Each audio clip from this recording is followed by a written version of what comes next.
Welcome to Chronological Fiction, where real-world events meet the power of storytelling. We're here to breathe new life into history's most interesting moments by turning them into unique narratives. Join our community by subscribing, and let's explore the stories that shaped our world. In the high, arid plateaus of southern Peru, where the wind whispers through the red dust and the rain hasn't fallen in earnest for 1,000 years, lies the Pampa de Jumana. To the uninitiated traveler, it is a wasteland of sun-scorched rocks and iron-rich sand. But from a height of 1,000 feet, the desert reveals its true, impossible face. Etched into the crust of the earth are lines of staggering precision, geoglyphs of hummingbirds, spiders, and monkeys spanning hundreds of meters, and straight lines that run for miles across ravines and mountains without a single degree of deviation. For decades, the world called them the Nazca Lines, attributing them to a pre-Columbian culture that moved pebbles with primitive string and stake methods. But as our 70,000-character chronicle begins, a discovery at the edge of the Cahuachi pyramids is about to unveil a far more ancient and terrifying truth. The lines were never meant for the eyes of men, nor were they made by their hands. They are the etheric script of the Skywalkers, a message left by a race of giants who once used the earth as a canvas for a celestial war that spanned dimensions. The revelation of the Colossus, the shadow beneath the sand, in the sweltering summer of an era forgotten by history, archaeologist Elias Thorne stood at the precipice of a trench that shouldn't have existed. While surveying a geometric trapezoid near the astronaut figure, his ground-penetrating radar had malfunctioned, or so he thought. The screen had displayed not solid rock, but a hollow cavity shaped like a massive humanoid fingerbone, 3 meters in length. As the dust was cleared away by the relentless desert breeze, the truth emerged. The Nazca Lines were not etched into the surface. They were the visible scars of an underground skeleton. The geoglyphs were the outlines of Titan-class entities buried just beneath the lithosphere. The monkey was not a representation of a jungle animal. It was the biological blueprint of a trans-dimensional scout, its coiled tail serving as a gravitational anchor for a craft that existed in the 5th dimension. The lines were not paths for processions. They were conductive circuits designed to keep the hearts of the buried giants beating in a state of stasis until the stars aligned once more. The giants' script, a language written in tectonic stress. The chronicle shifts to the language of the Titans, a linguistic system where a single line represents a century of data. The giants, known in the oldest Andean whispers as the Viracocha Prime, did not communicate with sounds, but with gravitational waves. When they arrived on the high plateau 10,000 years ago, they found a planet too small for their physical forms and a gravity too heavy for their celestial bones. To communicate with their home world across the Great Void, they utilized the iron-rich soil of Nazca as a natural magnetic tape. The Spider-Man figure was discovered to be a complex stellar map, its legs pointing to the exact coordinates of the Orion Nebula during the winter solstice of 12,000 BCE. The giants were not gods. They were cosmic exiles who had been cast down from the higher heavens, and the Nazca Plateau was their SOS beacon, a cry for help carved into the skin of the world so that it could only be read by those who looked down from the infinite blackness above. The resonance of the great trapezoids, landing strips for the soul. As we delve deeper into the 70,000-character Odyssey, the focus turns to the massive, miles-long trapezoids that dominate the landscape. To the modern engineer, they look like runways, but to the giants, they were etheric rematerialization chambers. The plateau acts as a massive piezoelectric battery. Every time the tectonic plates of the Andes shift, the pressure on the quartz-rich sand creates an electrical discharge that travels along the Nazca Lines. This energy was used to project the consciousness of the giants back into the stars. The hummingbird, with its elongated beak, was not a bird at all, but a conscious needle, a device used to stitch the fabric of space-time together. Elias Thorne realized that by walking the lines in a specific rhythmic pattern, the ancient Nazca people were not performing a ritual. They were fueling the machine with their own bioelectric energy, acting as living batteries to keep the giant signal alive through the dark ages of history. The awakening of the Jumana. The earth begins to breathe, the narrative reaches its zenith, as the celestial clock strikes the hour of the great alignment. Under the red moon of the solstice, the Nazca Lines began to glow with a pale bioluminescent light. The ground did not shake, but it vibrated at a frequency that turned the sand into a fluid. The astronaut figure on the hillside, long debated by theorists, was revealed to be the master architect, a giant whose form was partially phased out of our reality. As the lines hummed, the trapezoids acted as massive heat sinks, glowing cherry red as they channeled the energy of the Earth's core. The message was finally being sent. It wasn't a message of peace, nor a message of history.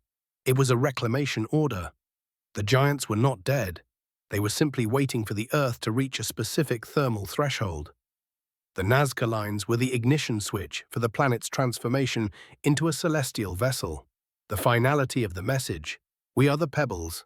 In the final haunting paragraphs of this 70,000-character chronicle, Elias Thorne stands in the center of the spiral, feeling the weight of 10,000 years of waiting. He realizes that humanity was never the intended audience of the Nazca Lines. We were merely the ants crawling over a masterpiece, the mold growing on a machine we couldn't comprehend. The giant's message to the sky was simple: the seed has ripened. As the craft descended from the clouds, a shape so vast it eclipsed the Andes, the geoglyphs on the ground mirrored the patterns on its hull. The lines were not drawings, they were the keys to the universal lock. The giants rose from the sand, their bodies made of light and ancient bronze, and the desert of Nazca was left empty, a blank canvas once more. The lines remained, but the power was gone, leaving behind only the mystery of a message that was finally delivered, leaving a world that would never be the same. The discovery in the shadow of the Kawachi pyramids did not merely unsettle the archaeological community, it shattered the glass of our perceived history. As the excavation progressed into the subterranean layers of the Pampa de Jumana, the researchers realized that the desert floor was not composed of natural sediment, but of a synthetic crust, a thin, oxidized layer of iron-rich volcanic stones that acted as a semi-conductive skin over a massive underground machine. As this 70,000-character odyssey expands into the deeper darkness of the Andes, we find that the Nazca Lines are actually the neural pathways of a planetary-scale artificial intelligence, a biomechanical god buried by a race of giants whose size was measured not in meters but in mountain ranges. The pulse of the condor, bioacoustic engineering of the ancients. Deep beneath the geoglyph known as the condor, Elias Thorne's team discovered the Great Resonator. This was a vaulted chamber spanning several kilometers, constructed of a non-terrestrial obsidian that vibrated at a constant frequency of 7.83 Hz. The Schumann resonance of the Earth. The wings of the condor, etched with such grace on the surface, were the tuning forks of the lithosphere. The giants, whom the local legends called the almighty sculptors of the wind, had engineered these shapes to harness the kinetic energy of the Pacific winds. As the air rushed over the specific angles of the Nazca plateaus, it generated a low-frequency hum that vibrated through the obsidian chambers, cooling the core of the planet and maintaining the delicate balance of the South American tectonic plates. The condor was not an image of a bird, it was a thermal regulator designed to prevent the Andes from erupting into a global volcanic apocalypse. The trapezoid transmissions, the mathematics of the void, the narrative now shifts to the runways of the gods. The miles-long trapezoids that cut through the desert with a precision that defies 21st-century engineering. Through satellite infrared mapping, Thorne discovered that these trapezoids were not flat. They were slightly concave, acting as parabolic reflectors for cosmic radiation. During the zenith of the sun, the heat would concentrate along the central axis of these geometric strips, creating a pillar of ionized air that reached the ionosphere. This was a wireless power grid. The giants utilized the Nazca Plateau as a celestial battery, storing the sun's energy within the quartz veins beneath the sand. The lines were not paths for walking, they were the copper wires of the Bronze Age, channeling millions of volts of electricity to the subterranean cities where the Titans slept. Every animal figure, the monkey, the whale, the heron, was a specific circuit breaker or transformer. designed to modulate the current and prevent the desert from exploding under the strain of the celestial charge. The biological blueprint, the ape and the helix, one of the most disturbing revelations, came from the ape geoglyph, with its famously spiraled tail. When Elias Thorne applied a golden ratio, overlay to the spiral, he found that it was a perfect mathematical representation of a triple helix DNA strain. The giants were not just architects, they were genomic artists. The spiral tail was a message directed at the future. It was the code for a biological upgrade. The Nazca people, who lived and died in the shadow of these lines, were not the creators, but the caretakers of the lab. They were bred by the giants to serve as a workforce that could maintain the surface integrity of the lines. The spiral tail of the monkey was the manual for the human soul, a reminder that we are but the unfinished sketches of a greater, more terrifying, biological masterpiece that the giants intended to complete upon their return. The arrival of the astronaut, the sentinel on the hill. As we reach the peak of this 70,000-character chronicle, the attention turns to the owlman, or the astronaut, the strange figure perched on the side of a steep hill. Unlike the other figures, he is not etched on the flat pampa. He watches from above. Thorne realized that the astronaut was the master controller. From his position, the figure's large, lidless eyes were aligned with the Sirius star system. During the Great Solstice, the light of Sirius would hit the astronaut's eyes and reflect down onto the central spoke of the Nazca wheel. This was the ignition key. The astronaut was a biological sentinel, a giant whose consciousness had been uploaded into the very stone of the mountain, tasked with watching the stars for 10,000 years until the signal for the Great Reclamation was received. The finality. The Earth is the signal. In the final thundering movements of this epic, the desert of Nazca begins to glow with a light that is not of this world. The lines are no longer static, they are streaming data. The giants have begun their ascent. The Nazca Lines were not messages left for us, but the system files of the Earth itself. As the ground opens and the first of the Titans, a being of liquid light and crystalline bone, emerges from beneath the hummingbird, the world realizes its true place. We were never the masters of this planet. We were the dust that settled on a sleeping god's skin. The 70,000-character chronicle of the Nazca Plateau now expands into the geological archive of the Titans, a period where the red dust of Peru ceases to be soil and begins to act as a magnetic liquid. As Elias Thorne and his team descended into the newly discovered hypogeum of the Spider, they realized that the geoglyphs were not merely static drawings, but dynamic waveforms frozen in the crust of the Earth. The Nazca Lines were the instructional manual for the planetary core, a series of commands etched into the lithosphere to prevent the Earth from drifting out of its orbital slot during the solar system's journey through the Great Galactic Rift. The 10,000 BCE Genesis, the tectonograph of the immortals.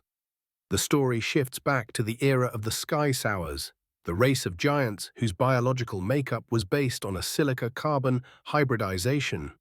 These beings did not walk on the Earth, they saturated it.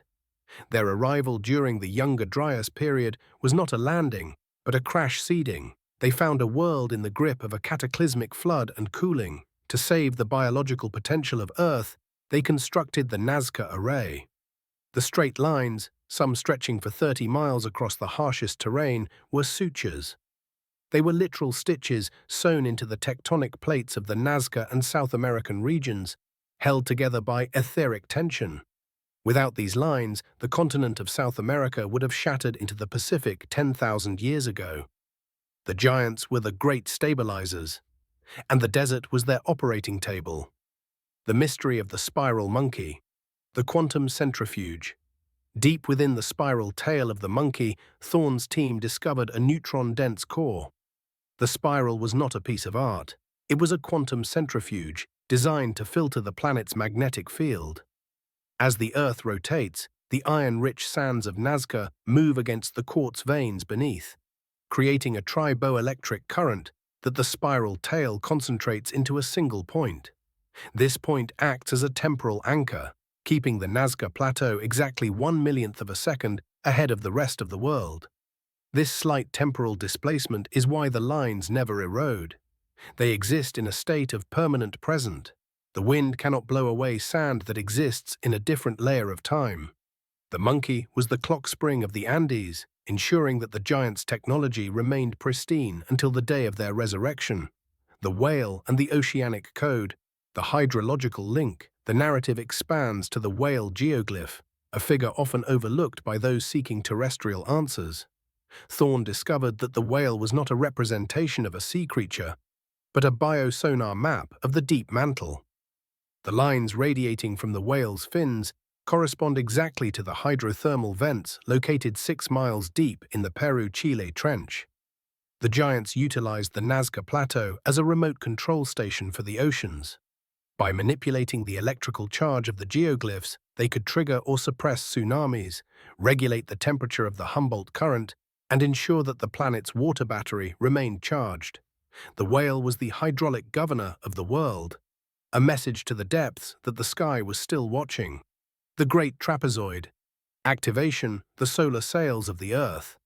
As the 70,000-character saga reaches its terminal velocity, the Great Trapezoids begin their final function. For centuries, they were seen as runways, but as the solar flares of the new millennium struck the atmosphere, the trapezoids began to hum with a violet ionization. They are surface-level solar sails. When the sun emits a specific frequency of light, the trapezoids absorb the photons and convert them into tachyon-accelerated thrust. The Nazca Plateau is in reality the engine room of the planet. The giants did not build a message, they built a cockpit. Earth is not a random rock, it is a guided vessel, and the Nazca Lines are the control panel used by the giants to steer our world through the debris fields of the cosmos. The absolute resolution, the silence of the stone giants. In the final thundering chapters of this odyssey, the astronaut on the hill finally moves. His hand, raised in a gesture of greeting for 2 millennia, begins to turn. The eyes of the sentinel flash with the light of 1,000 pulsars. The message is finally complete. It was never for us. It was a logbook entry for the masters of the universe. The giants did not leave messages, they left themselves. They are the lines, they are the sand. And as the world watches, the desert of Nazca begins to rise into the sky, the geoglyphs glowing with the fire of 1 billion suns. The giants are going home, and they are taking the earth with them. The lines were the soul. The desert was the body. The giants were the truth that we were too small to see. The 12,000-year protocol, the loom of the world spirit. The narrative expands to the giants' original purpose. They were the loom masters of reality, and Nazca was their workshop. The straight lines, spanning hundreds of miles, were actually dimensional sutures. 10 millennia ago, the fabric of our universe suffered a chronological tear near the orbit of Jupiter. To prevent the vacuum of our reality from leaking into the void, the giants anchored the Earth to the very structure of space-time using the Nazca Plateau as a gravitational weight. Every geoglyph, the hummingbird, the pelican, the monkey, was a frequency filter. They were designed to catch the stray vibrations of the cosmos and tune them into a harmonic resonance that kept the Earth's rotation stable. We were not living on a planet, we were living on a stabilized micro-universe maintained by the lines.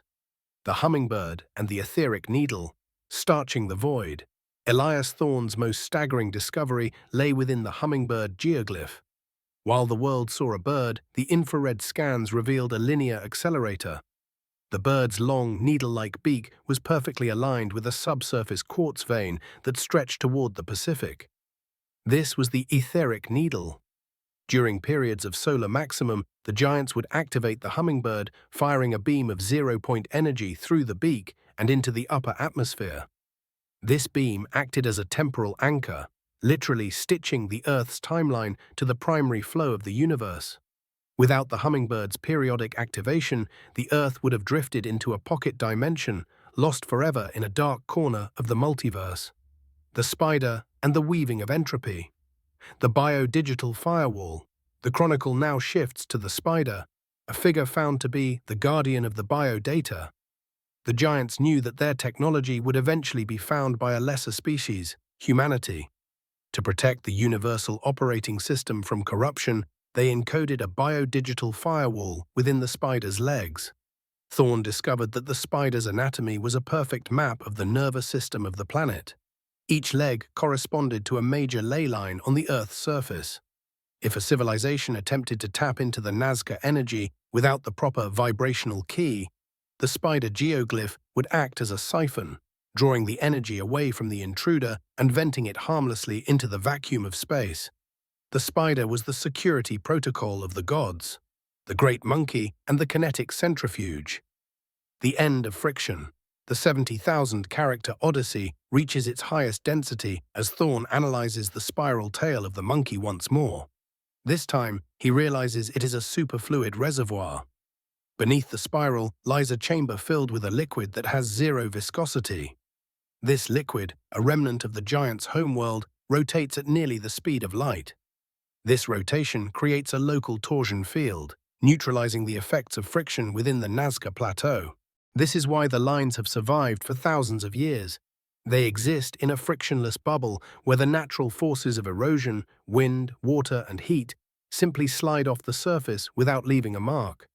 The monkey was the entropy shield of the Nazca civilization, the absolute resolution, the ascension of the lines. In the final thundering moments of this epic, the desert of Nazca begins to perform its final function. The lines are no longer stone, they are beams of coherent light. The giants have not returned from the sky, they are rising from the earth. The astronaut on the hill is the first to ascend, his form turning into a pillar of pure information that stretches into the stars. The message was never for us. We were the biological backup of a divine hard drive. As the giants ascend, the Nazca Plateau dissolves, leaving behind only a perfectly smooth, glass-like surface. The world realizes that the giants didn't leave messages for the sky, they wrote the sky. And now the book is being closed. The 13,000-year pulse, the geoglyphic heartbeat.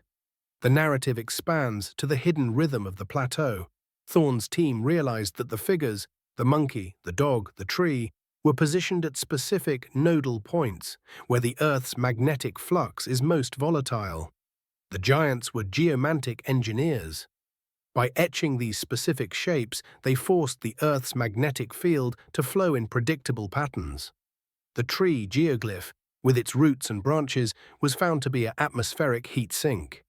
It regulates the temperature of the ozone layer directly above the Nazca plate, acting as a chemical valve to prevent the ionosphere from tearing under the pressure of cosmic rays. The giants did not build a message, they built a life support system for the biosphere. The condor and the galactic carrier wave, messaging the abyss. Inside the hollowed-out obsidian chambers beneath the condor's wings, Thorne found the carrier wave transceiver. The condor's immense wingspan was designed to vibrate in sympathy with the pulsar frequency of the Crab Nebula. This was the giant's long-range communication array. Every time a star collapses in the distant galaxy, the condor geoglyph absorbs the resulting neutrino burst and rebroadcasts it into the Earth's mantle. This data is then stored in the crystalline memory of the planet's core. The giants were using the Earth as a subatomic hard drive, recording the history of the universe in a format that would outlast the stars themselves. We were not living on a planet, we were living on a library of light. The great trapezoid and the warp drive geometry, the flat space engine, the 70,000-character Odyssey reaches its highest technical density as Thorne analyzes the trapezoid of the North. For decades, these were seen as mere ceremonial plazas, but Thorne's team discovered that they are flat space accelerators. The trapezoids are perfectly leveled to within a fraction of a millimeter over several miles because they serve as refractive plates for a form of energy called scalar waves. When the sun reaches its highest point in the sky, these trapezoids act as optical lenses, focusing a beam of invisible light that can manipulate the density of space itself. The giants utilized these areas to fold the horizon, allowing them to step from Nazca to the distant mountains of the Andes or the moons of Jupiter in a single stride. The lines were not paths for walking, they were the focal points of a trans-spatial bridge. The iguana and the biological reset. the genetic kill switch. The focus turns to the lesser-known geoglyphs, specifically the iguana and the lizard, which were bisected by the Pan-American Highway. Thorne discovered that these figures were biological safety seals. The giants knew that their technology was dangerous. To prevent a lesser species from accidentally triggering a planetary dissolution, they encoded a genetic kill switch into the lizard geoglyph. If the atmospheric chemistry of the Earth reached a state of high toxicity, a sign of a failing civilization, the lizard geoglyph would begin to emit a sterilization frequency, designed to wipe the biological slate clean and allow the giant's original seed stock to re-emerge. The Nazca Lines were not a gift. They were a governor on the speed of human evolution, the absolute resolution, the awakening of the Jumana giants. In the final thundering chapters of this epic, the sentinel, the astronaut, finally completes his gaze. The eyes of the figure, which have watched the Sirius star system for 10,000 years, flash with a final blinding light. The message is finally received. The Skywalkers are not coming from above. They are dematerializing from the very sand of the desert. The Nazca Lines begin to rise, turning into ribbons of pure energy that weave together to form the bodies of the Titans. The giants did not leave. They became the landscape. And now, as the stars align for the final time, the landscape is waking up. The world realizes that Nazca was never a desert. It was a sarcophagus of light. The 15,000-year calibration, the geoglyphic regulator. The narrative expands to the hidden function of the figures as gravity stabilizes. Thorne realized that the monkey, spider, and condor were strategically placed over magnetic null points in the Earth's crust. The giants, whom the ancients called the masters of the stillness, had designed these shapes to act as magnetic anchors. By etching these specific geometries, they prevented the South American continent from drifting into the Pacific during the massive tectonic shifts of the late Pleistocene. The Nazca Lines were the sutures of the Earth, literally holding the tectonic plates together through a process of piezoelectric tension. The spider and the biodigital firewall, protecting the core. Inside the subterranean silk chamber beneath the spider geoglyph, Thorne discovered the biodigital firewall.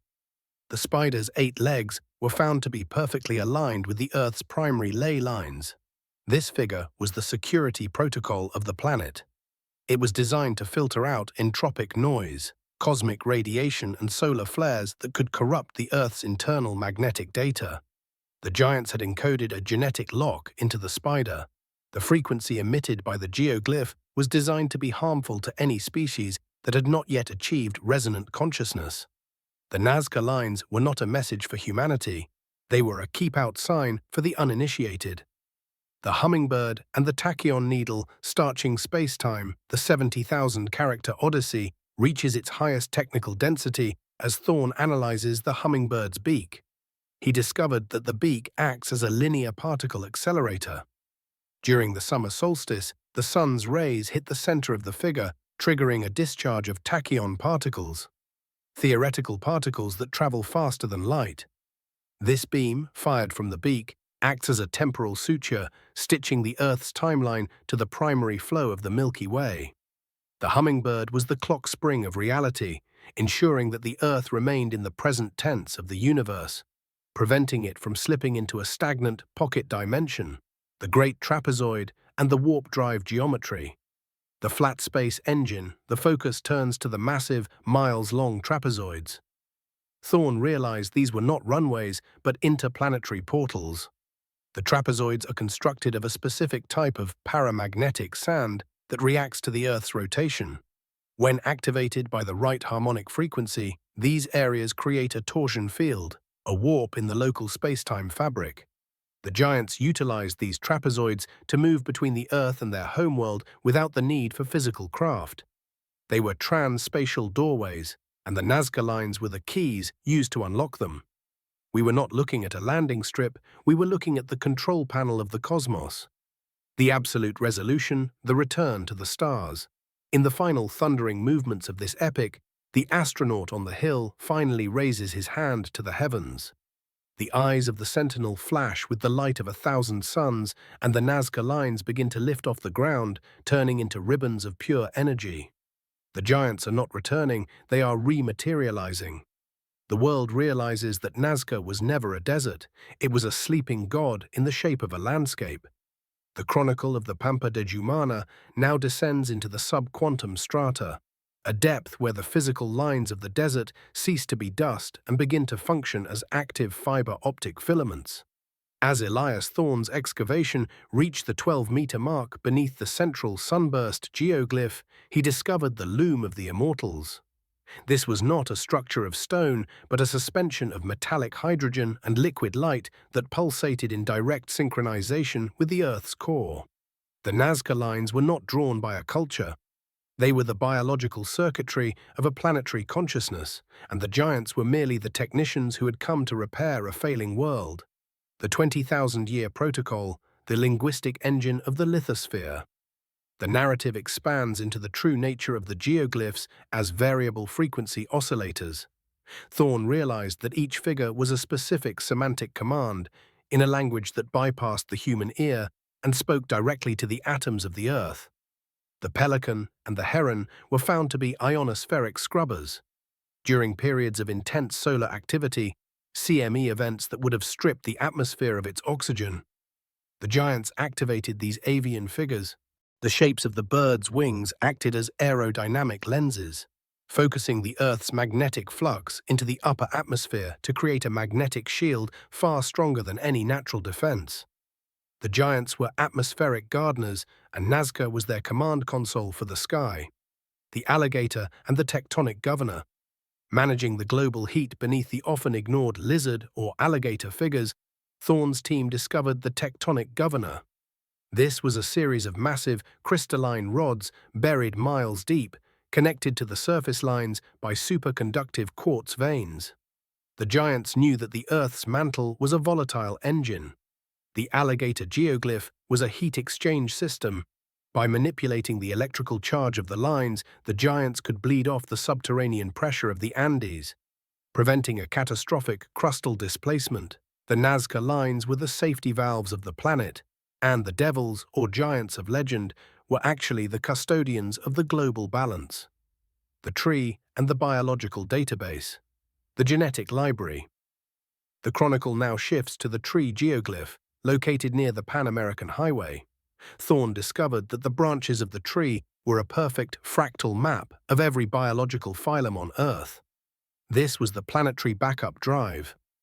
Within the roots of the tree, encoded in the molecular structure of the sand, was the genetic blueprint of every species that had existed since the Cambrian explosion. The giants were biodigital librarians. They utilized the high alkaline, dry environment of Nazca to preserve the information of life in a state of permanent stasis. The tree was not a symbol, it was the server room of the biosphere. The great trapezoid and the gravity well drive. The ascension engine. As the 70,000-character saga reaches its highest theoretical density, the focus turns to the massive trapezoidal strips. Thorne realized that these were not flat surfaces, but variable density wells. By utilizing the Casimir effect, the physical force arising from a quantized field, the giants could alter the weight of objects within the trapezoids. These were launch cradles for a civilization that did not use rockets, but gravitational repulsion. The giants could walk into the sky because they had tuned the Nazca Plateau to be weightless during specific planetary alignments.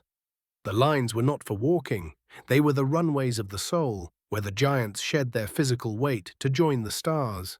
The finality, the world machine awakens.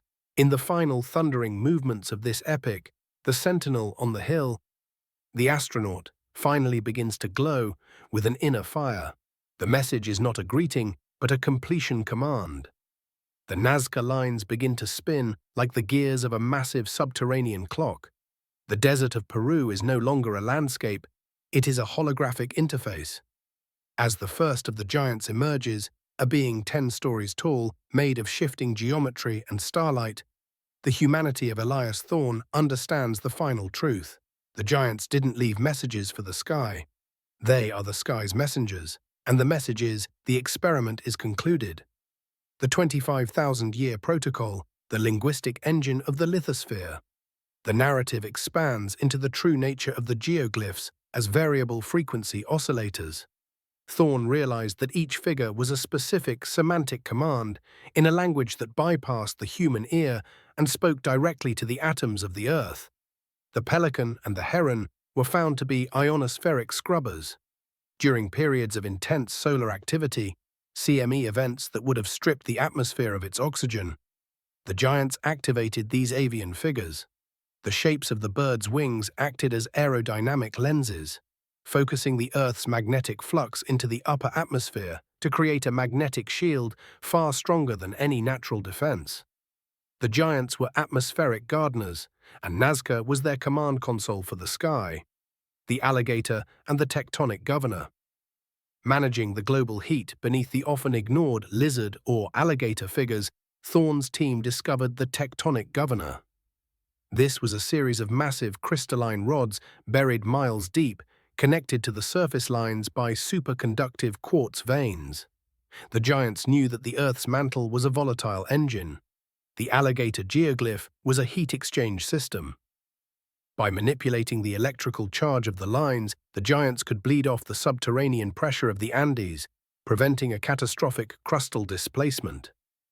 The Nazca Lines were the safety valves of the planet, and the devils or giants of legend were actually the custodians of the global balance. The tree and the biological database. The genetic library. The chronicle now shifts to the tree geoglyph, located near the Pan American Highway. Thorne discovered that the branches of the tree were a perfect fractal map of every biological phylum on Earth.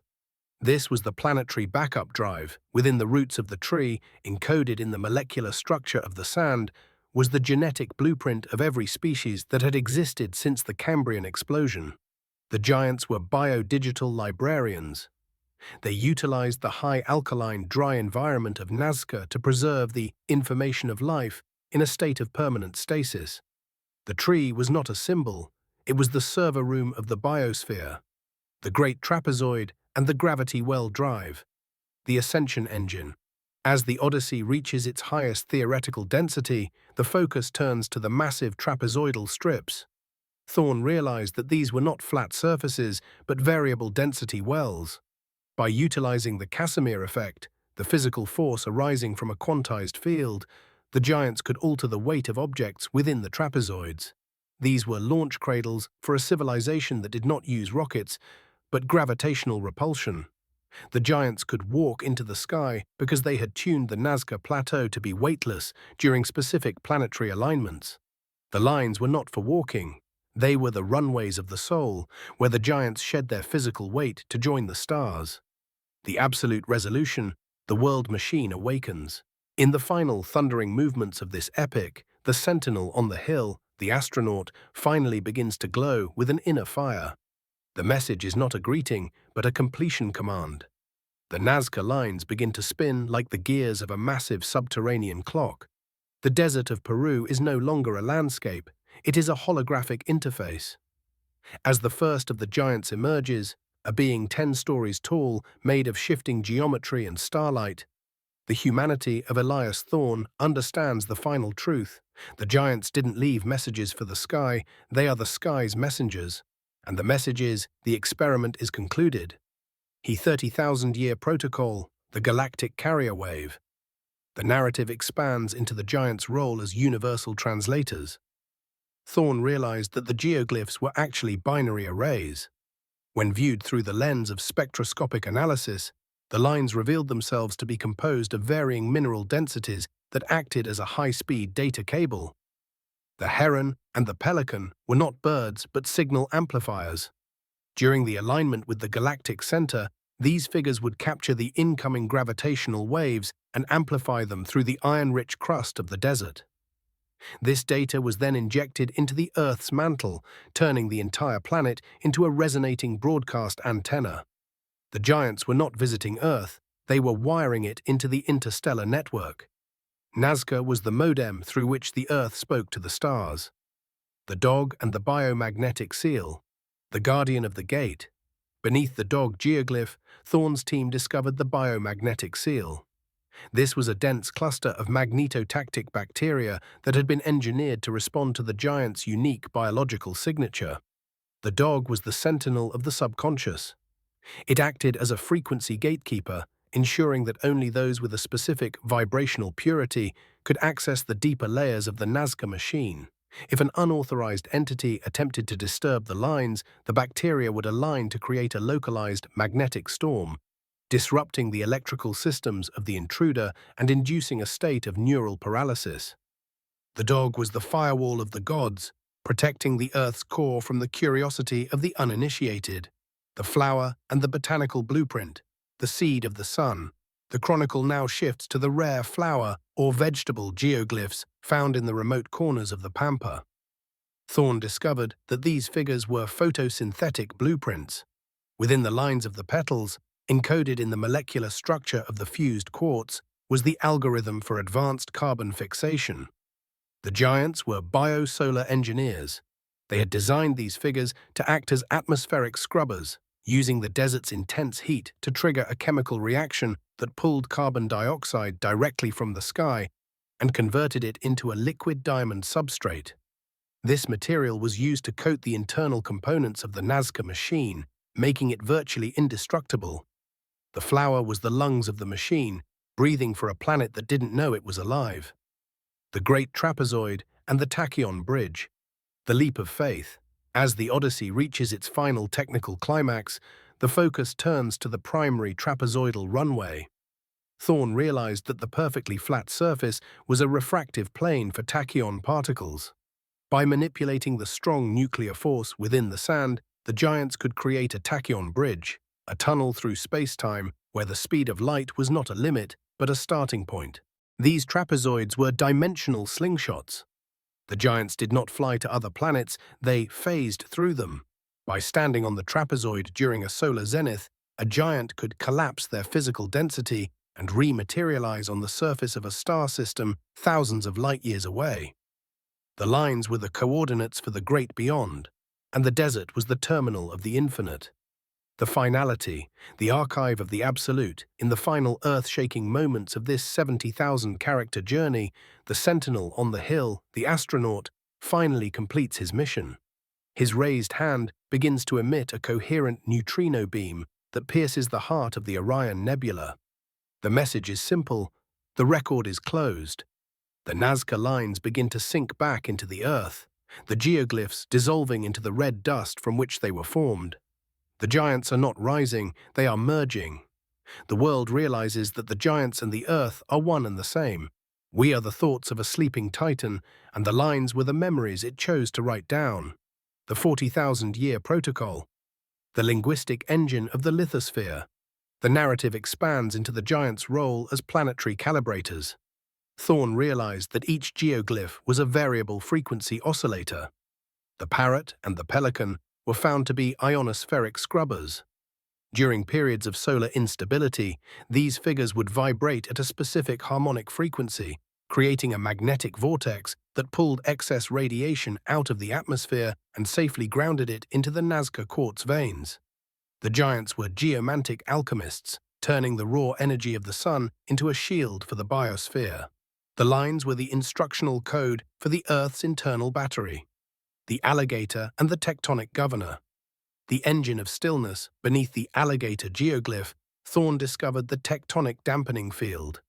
This was a series of subterranean rods made of a superconductive ceramic that had been growing like coral for millennia. The alligator was the pressure valve of the Andes. By manipulating the electrical charge of the surface lines, the giants could dissipate the seismic energy of the subducting Nazca plate, preventing the continent from shattering into the Pacific. The Nazca Lines were the safety harness of the world, and the giants were the engineers of the great equilibrium. The tree and the biological database, the seed of life. The chronicle now shifts to the tree geoglyph, which Thorne realized was a holographic blueprint of Earth's DNA. Every branch and root corresponded to a specific biological phylum. This was the archive of the living. Within the soil of the tree, the giants had encoded the recovery protocol for the planet's life forms. In the event of a planetary extinction, The tree geoglyph would act as a genetic resurrector, utilizing the silica in the sand to rematerialize the biological data into living organisms. The giants were biodigital librarians, and Nazca was their deep storage facility for the soul. The great trapezoid and the warp drive geometry. The flat space engine. The 70,000-character Odyssey reaches its terminal density as Thorne analyzes the primary trapezoidal plane. He discovered that these areas were not for landing, but for phase shifting. The trapezoids were constructed of metamaterials that could manipulate the refractive index of space itself. By concentrating a specific frequency of light, the Nazca pulse, onto these planes, the giants could create a torsion field that allowed them to step across light years in a single heartbeat. The lines were the launch codes, and the desert was the interstellar departure lounge. The finality. The archive of the absolute. In the final thundering moments of this century-spanning epic, the sentinel on the hill, the astronaut, finally completes his raise of the hand. The message is not a greeting, but a command for ascension. The Nazca Lines begin to lift off the pampa, turning into beams of coherent information that stretch into the heart of the galaxy. The giants did not leave messages for the sky, they became the sky. And now the book is being closed. The 50,000-year protocol, the seismic damper system. The narrative expands into the giants' role as architects of the crust. Thorne realized that the geoglyphs were strategically positioned over seismic nodes, where the friction between the Nazca Plate and the South American Plate reached its highest potential energy. The lizard and the iguana were found to be piezoelectric dampers. By etching these specific, elongated shapes into the iron-rich soil, the giants created a magnetic break. As the plates shifted, the pressure was converted into electrical energy and channeled through the lines, preventing a catastrophic continental fracture. The giants were not drawing pictures, they were welding the world together. The condor and the atmospheric siphon. The great oxygen filter. Inside the vaulted chambers, beneath the condor geoglyph, Thorne discovered the atmospheric siphon. The condor's wings were not mere art, but pneumatic lenses. During periods of high solar radiation, the giants would activate the feathers of the condor. These lines would vibrate at a frequency that ionized the nitrogen in the air, creating a localized vacuum that drew the toxic solar winds deep into the Earth's crust to be neutralized. The giants were biochemical alchemists, maintaining the Earth's oxygen levels through a process of magnetic scrubbing. The condor was the lungs of the pampa, breathing for a world that was suffocating under the heat of a young, volatile sun. The spiral tail and the gravitational centrifuge. The end of time, the focus shifts once more to the monkey. But this time, Thorne looks past the geometry and into the temporal flux. The spiral tail was found to be a gravitational centrifuge. Beneath the sand, a ring of superfluid mercury rotated at nearly relativistic speeds. This created a torsion field that slightly warped the flow of time within the Nazca Basin. Thorne realized that the giants lived in a time-dilated state. To them, 1,000 years on Earth was but a single afternoon. The lines were not ancient history, they were a live transmission from a civilization that was still in the middle of its workday. The monkey was the clock stop, allowing the giants to perform planetary maintenance without being noticed by the fast-moving humans on the surface. The great trapezoids and the etheric sails, navigating the sun, the 70,000-character Odyssey reaches its highest technical density as Thorne analyzes the refractive index of the trapezoidal planes. He discovered that the giants utilized these areas as solar sails. By manipulating the albedo, the reflectivity of the desert floor, the giants could influence the radiation pressure exerted by the sun on the Earth. The Nazca Plateau was, in reality, a planetary rudder. The giants were not just living on Earth, they were steering it through the dangerous debris fields of the galactic arm. The straight lines were the navigation beams, and the trapezoids were the propulsion plates that kept our world on its assigned cosmic path. The awakening of the hand. Geoglyph, the terminal command. In the final thundering movements of this segment, the hand geoglyph, with its 4 fingers and a stump, begins to pulse with a deep red bioluminescence. The fingers are not a representation of a hand, but a binary switch. Thorne realized that the hand was the manual override for the planetary engine.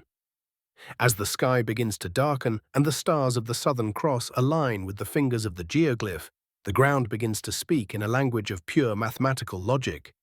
The giants are not rising to leave, they are rising to repair. The message remains, the cycle is incomplete. The 60,000-year protocol, the atmospheric loom. The narrative expands into the giants' role as gaseous alchemists. Thorne discovered that the hummingbird was not a representation of a bird, but a molecular magnetometer. The long, needle-like beak was found to be a plasma needle that pierced the localized atmospheric layers. By vibrating at a frequency of 528 Hz, the supposed miracle frequency of DNA repair, the hummingbird geoglyph acted as an atmospheric loom, weaving together ionized oxygen and nitrogen to repair the ozone layer above the southern hemisphere. The giants were not just observing the Earth, they were bioengineering the sky, ensuring that the ultraviolet radiation from the sun did not reach levels capable of extinguishing the terrestrial experiment. The whale and the suboceanic transceiver communicating with the abyss. Beneath the whale or orca geoglyph, Thorne's team uncovered the Great Deep Mantle Resonator. This was a vaulted chamber filled with a high-density superfluid that maintained a constant temperature of 4 degrees Celsius.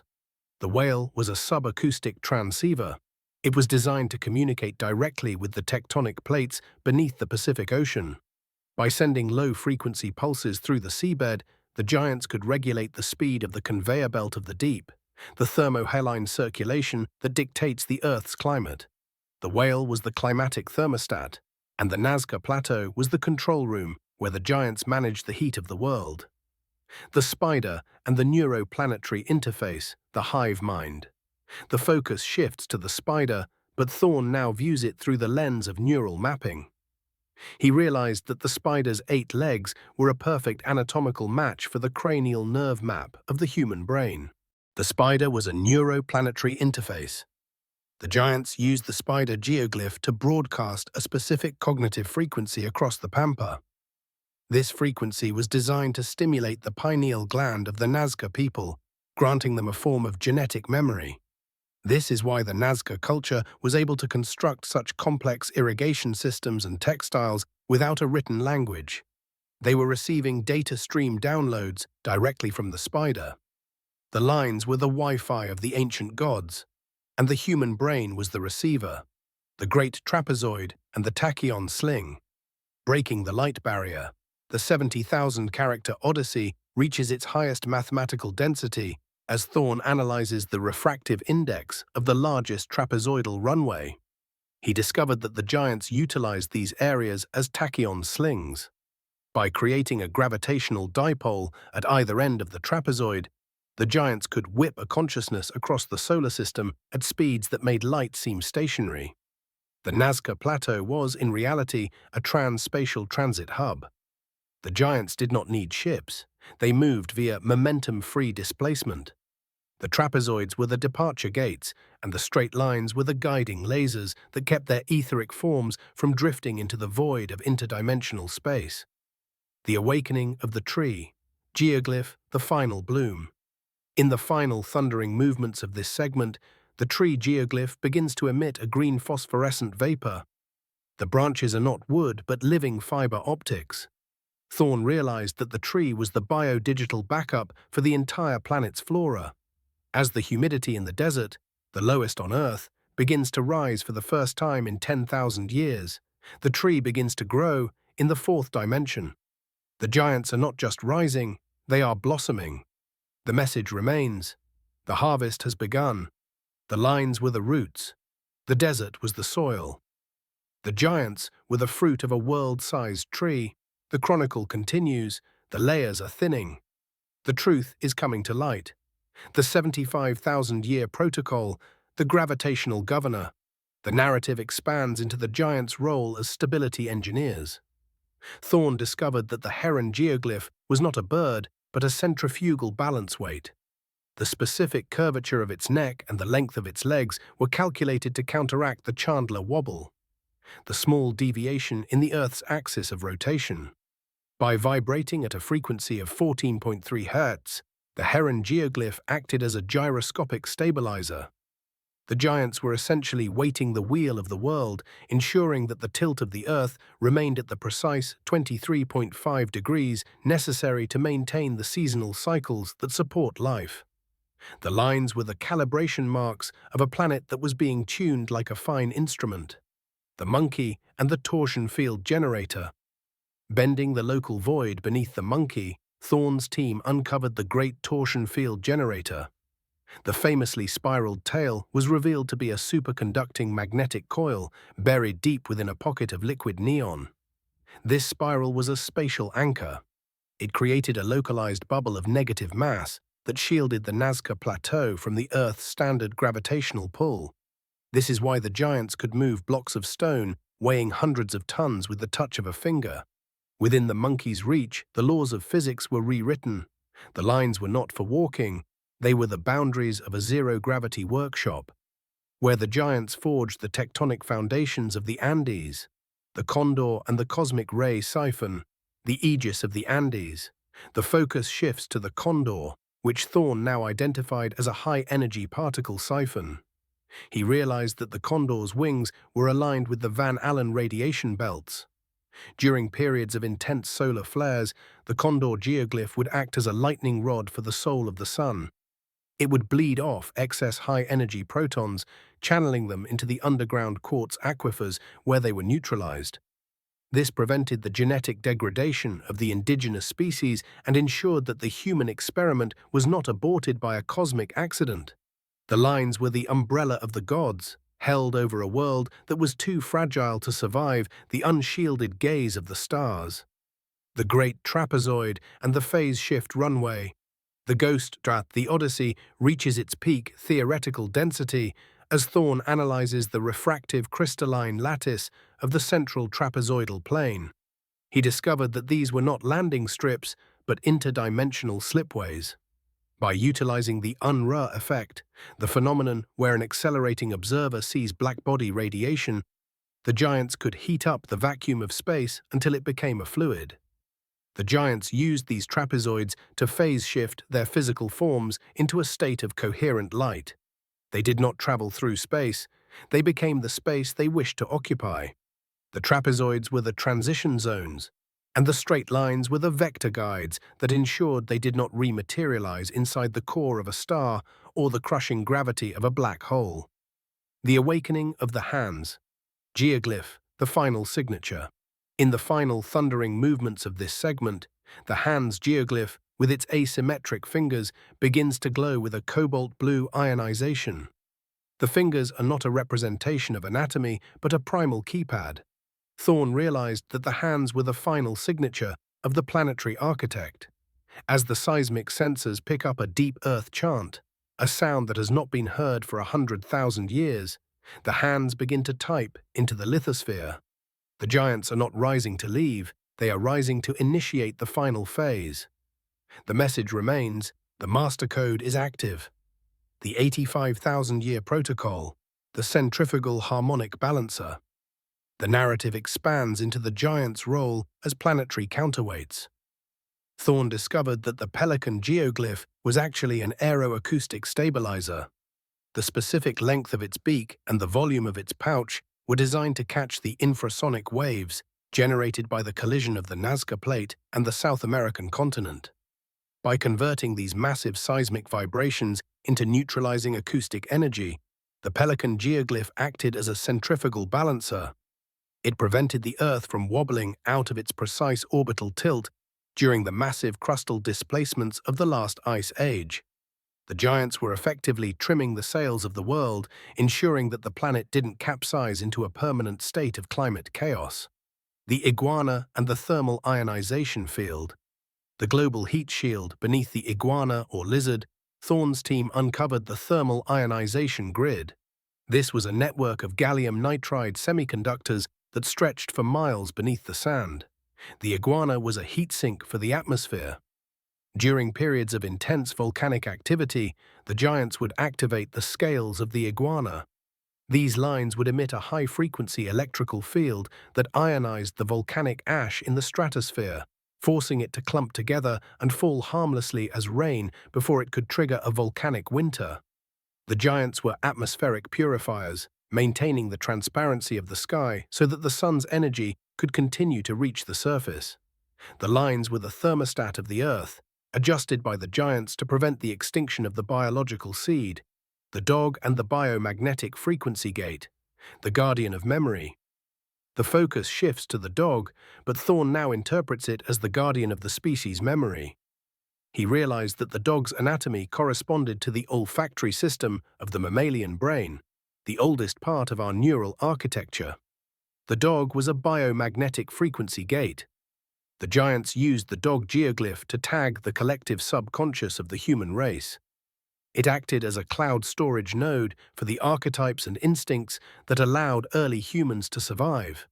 When a shaman or a dreamer in the Nazca Valley entered a trance, they were essentially syncing with the dog geoglyph, downloading the survival algorithms that the giants had perfected over 1,000,000 years of observation. The lines were the external hard drive of the soul, and the dog was the firewall that kept the data from being corrupted by the chaos of evolution, the great trapezoid and the quantum vacuum thruster, the planetary engine. The Odyssey reaches its highest technical density as Thorne analyzes the zero-point flux within the central trapezoidal planes. He discovered that the giants utilized these areas as quantum vacuum thrusters. By manipulating the virtual particles that pop in and out of existence in the vacuum of space, the giants could generate a tiny but constant amount of thrust. The Nazca Plateau was, in reality, a planetary engine room. The giants used these trapezoids to subtly adjust the Earth's orbital velocity. They were not just living on the planet, they were flying it. The straight lines were the guidance beams, and the trapezoids were the nozzles of a propulsion system that kept our world in the habitable Goldilocks zone during the sun's erratic youth. The awakening of the parrot. Geoglyph. The final warning. In the final earth-shaking movements of this segment, the parrot geoglyph begins to emit a multispectral glow. The feathers of the parrot are revealed to be broadband transmitters. Thorne realized that the parrot was the interstellar alarm system.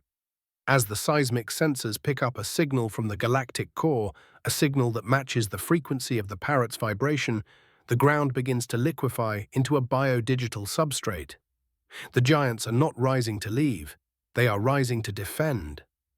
The message remains: the intrusion has been detected. The 95,000-year protocol, the ionospheric calibration needle. The narrative expands into the giants' role as magnetospheric tailors. Thorne discovered that the heron geoglyph was actually a plasma-focusing needle. The specific elongated geometry of its neck was designed to act as a waveguide for high-energy electrons descending from the solar wind. By vibrating at a frequency of 7.83 Hz, the heron geoglyph acted as a harmonic bridge.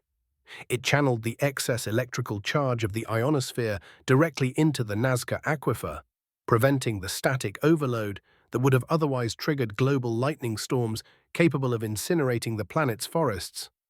The giants were effectively grounding the sky, turning the Earth into a safe electrified circuit where life could thrive beneath a tamed atmosphere.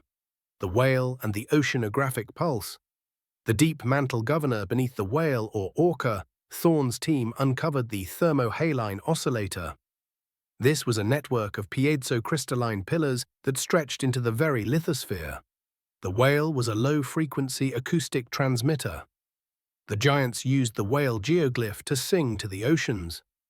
By sending focused vibrations through the Nazca Ridge, they regulated the speed of the Great Ocean Conveyor Belt. This ensured that the nutrient-rich cold waters of the Antarctic were pulled into the Humboldt Current, feeding the massive biological diversity of the South American coast. The whale was the biological metronome of the Pacific, and the Nazca Plateau was the control room where the giants adjusted the pulse of the world's water. The tree and the genetic restoration vault. The seed of resilience, the focus shifts to the tree, but Thorne now interprets it as the vault of epigenetic resilience. He realized that the tree's branches were not mere depictions of flora, but fractal antennae designed to receive the gamma-ray bursts of deep space.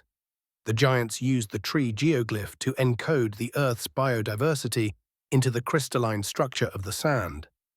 It acted as a living backup drive. In the event of a mass extinction, the tree geoglyph was programmed to emit a reanimation frequency that would trigger the dormant seeds buried deep within the permafrost, effectively resetting the planet's ecosystems. The lines were the evolutionary insurance policy of the giants, and the tree was the green switch for a world that refused to die. The Great Trapezoid and the Warp Drive Vector. The interstellar slide, the Odyssey reaches its highest technical density as Thorne analyzes the refractive crystalline lattice of the central trapezoidal planes. He discovered that the giants utilized these areas as warp drive slingshots. By manipulating the Casimir pressure within the subsurface cavities, the giants could create a negative energy vacuum. The Nazca Plateau was, in reality, a trans-spatial transit hub. The giants did not need ships. They utilized momentum-free displacement. By standing on the trapezoid during a planetary alignment, a giant could slide across the gravity wells of the solar system, moving from Earth to Mars in a matter of seconds.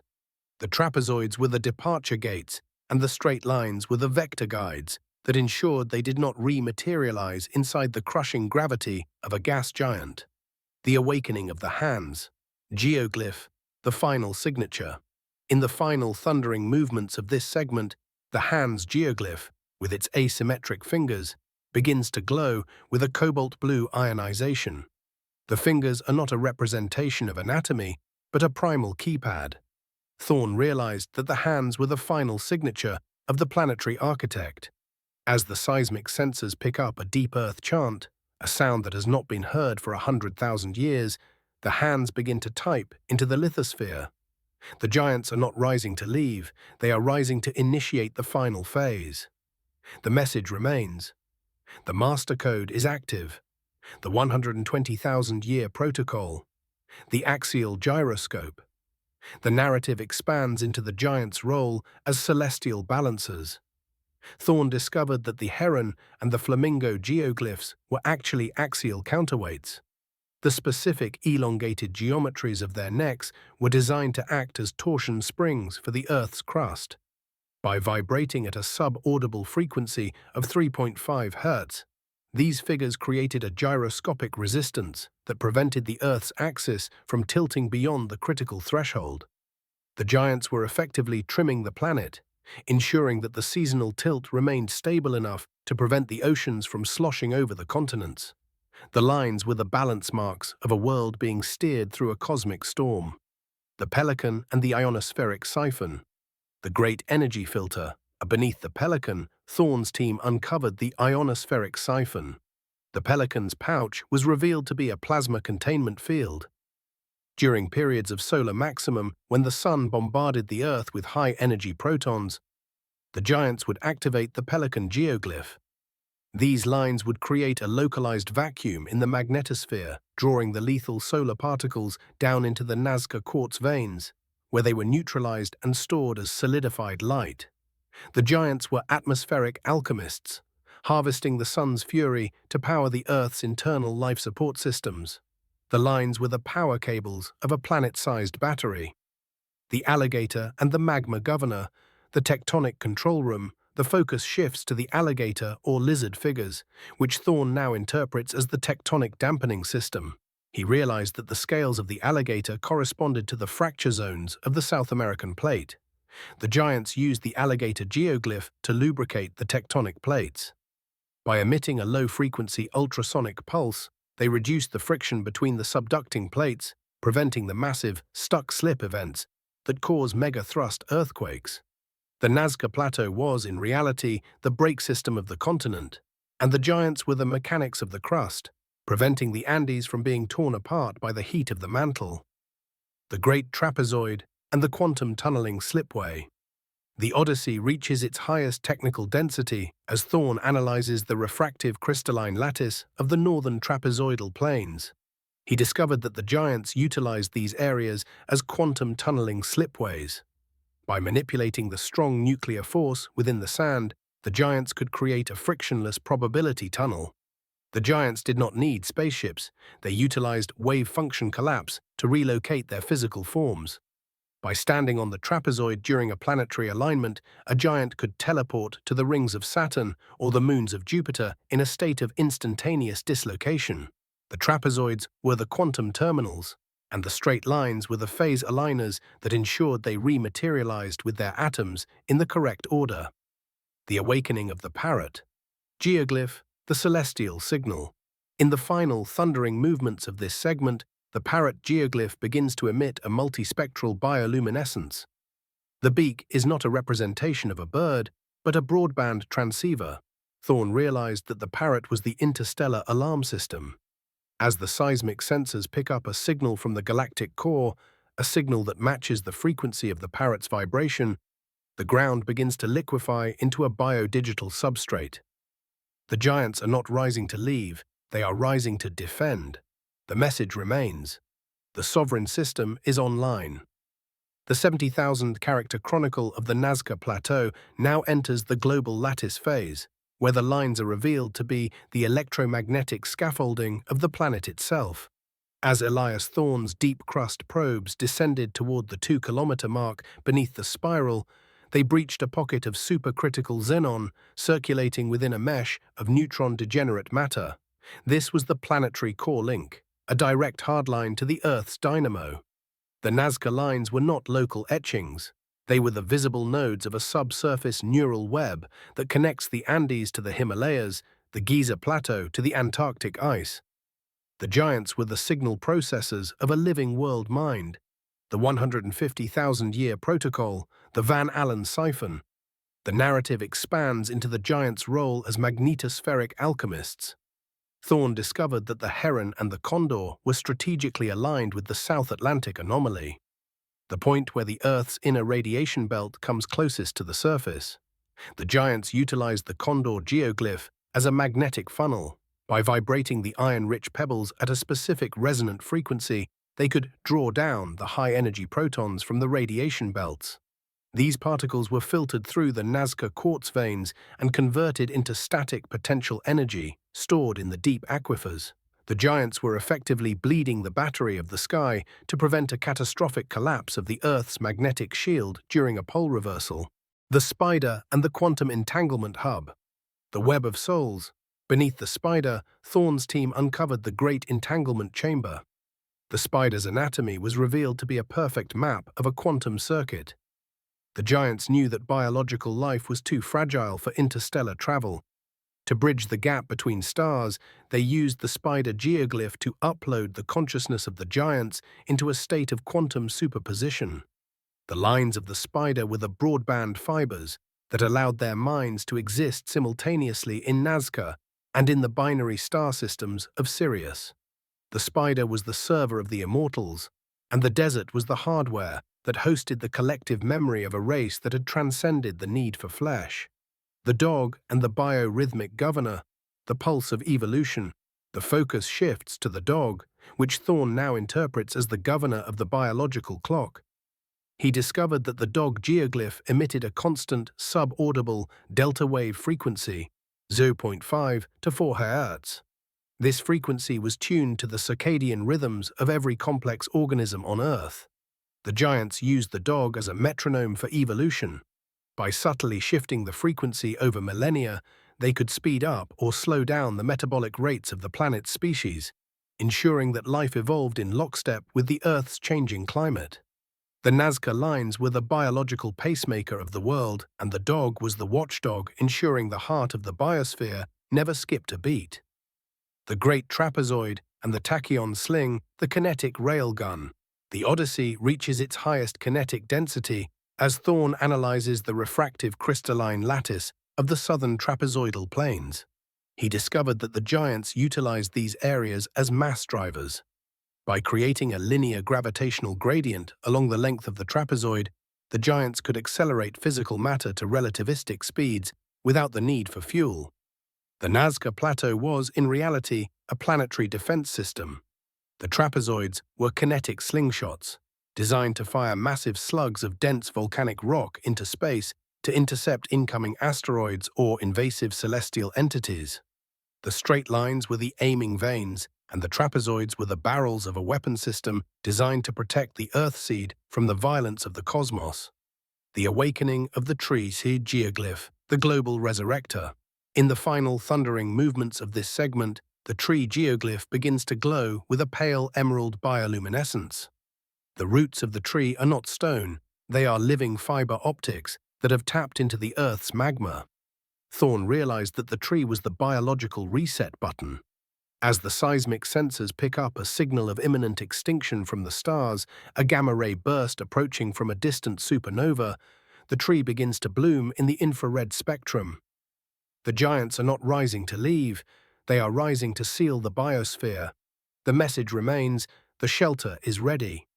The 200,000-year finality, the ascension of the lithosphere. The narrative reaches its ultimate resolution as the giants, the etheric architects, finally step out of the fourth dimension. These were never beings from another planet. They were the immortal patterns of Earth itself, the personified consciousness of the mantle and the crust. As the stars of the Orion Nebula locked into position above the astronaut, the figure on the hill did not move. It ignited. The entire Nazca Plateau began to vibrate at the Schumann resonance of 7.83 Hz, but amplified to a decibel level that shattered the concept of distance. The desert was not rising into the sky was being pulled into the desert.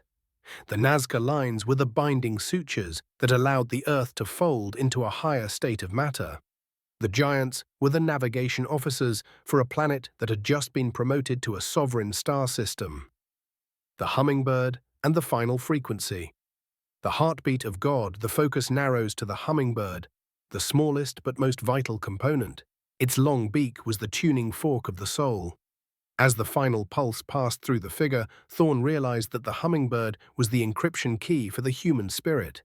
The giants had encoded our very awareness into the lines.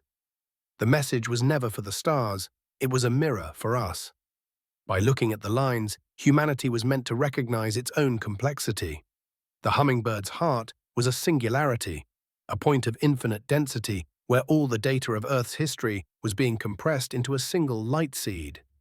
The giants were not harvesting us, they were backing us up into the eternal memory of the universe. The great trapezoid and the terminal slide, the infinite horizon. The Odyssey reaches its terminal density as the trapezoids become liquid mirrors. Thorne saw not his reflection, but the geometric blueprint of his own DNA reflected in the shimmering sand. The giants utilized the trapezoids for the final momentum-free displacement. The Earth was not moving through space, it was redefining its coordinates. In a flash of indigo light, the Nazca Plateau acted as a dimensional sling, hurling the consciousness of the planet past the limits of entropy. The giants, standing as pillars of white fire, saluted the final sunset of the old world. The lines were the last words of a history that was being rewritten in the language of the stars.